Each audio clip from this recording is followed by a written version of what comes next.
Hi friends, అందరూ ఎలా ఉన్నారు? బాగున్నారా? గుడ్ మార్నింగ్ అండి వ్యూయర్స్ అందరికీ. ఇవాళ మార్నింగ్ బ్రేక్ఫాస్ట్ ఏంటంటే పెసరట్టు ఉప్మా అనమాట. చాలా స్పెషల్ కదా పెసరట్టు ఉప్మా అంటే. చూసారా, ఇలా పాన్ మీద వేసుకున్నాను, ఇలా రెడీ అయింది. ఇది ఎలాగా ఏంటి అని చూపిస్తాను. పెసలు ముందు రోజు నైటు పచ్చిశనగపప్పు పచ్చి పెసలు కలిపి నానేసుకున్నానండి. నైటు పావు కేజీ పెసలు వేసుకున్నాను, పావులో సగం పచ్చిశనగపప్పు వేసుకున్నానండి. ఇలా వేసి నానేసుకున్న దాంట్లో మిక్సీలో ఏంటంటే అల్లం పచ్చిమిరపకాయలు వేసి గ్రైండ్ చేసుకున్నాను అనమాట. ఈ వేసుకున్న తర్వాత ఇలా వచ్చింది. ఇలా వచ్చిన తర్వాత నేను కొంచెం కారం కూడా యాడ్ చేసుకున్నానండి అందులో. తర్వాత పచ్చిమిరపకాయ ముక్కలు, ఉల్లిపాయ ముక్కలు, క్యారెట్, అల్లం వేసుకున్నాను కనుక లైట్గా అల్లం కూడా తురుము పెట్టుకున్నాను. స్టవ్ మీద పాన్ వేసి ఇలా ఆయిల్ వేయకుండానే పెసరట్టు వేసానండి. వేసి దాని మీద పైన అల్లం ముక్కలు, ఉల్లిపాయ, క్యారెట్, పచ్చిమిరపకాయ ముక్కలు ఇలా వేసుకుంటున్నాను.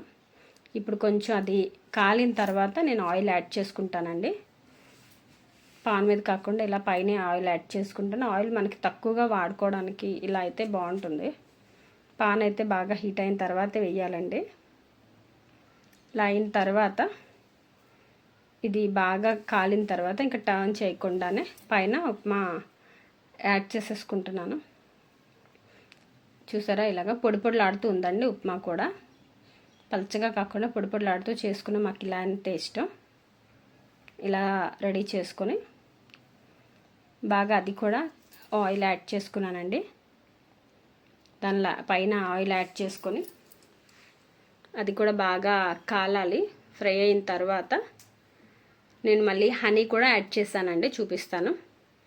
లైన్ డేట్స్ హనీ ఉంటుంది కదా, లైన్ అది యాడ్ చేసుకున్నాను. ఇగో ఫ్రెండ్స్, చూసారా, ఎవరైనా నా ఛానల్ ఫస్ట్ టైం చూస్తున్నట్టయితే సబ్స్క్రైబ్ చేసుకోండి. నా ఛానల్ని లైక్ చేయండి. వీడియోస్ లైక్ చేసి నా ఛానల్కి సపోర్ట్ చేయండి. మీకు ఈ వీడియో ఎంతో కొంత ఉపయోగపడిందని అనుకుంటున్నాను. ఖచ్చితంగా నా ఛానల్కి మీరు అందరూ సపోర్ట్ ఇవ్వాలండి. ఇలా అయిపోయిన తర్వాత మనం టర్న్ చేయాల్సిన అవసరం అయితే లేదు. ఈ విధంగా వచ్చిందండి, చూడండి. మీ అందరికీ నచ్చిందని అనుకుంటున్నాను. ఈ వీడియో నచ్చితే లైక్ చేయండి. చాలా సింపుల్ అండి. మార్నింగ్ బ్రేక్ఫాస్ట్ ఇడ్లీ, దోశ అవన్నీ మనం ఎప్పుడు తింటాం కదా, అప్పుడప్పుడు ఇలా చేసుకుంటే స్పెషల్గా ఉంటుంది.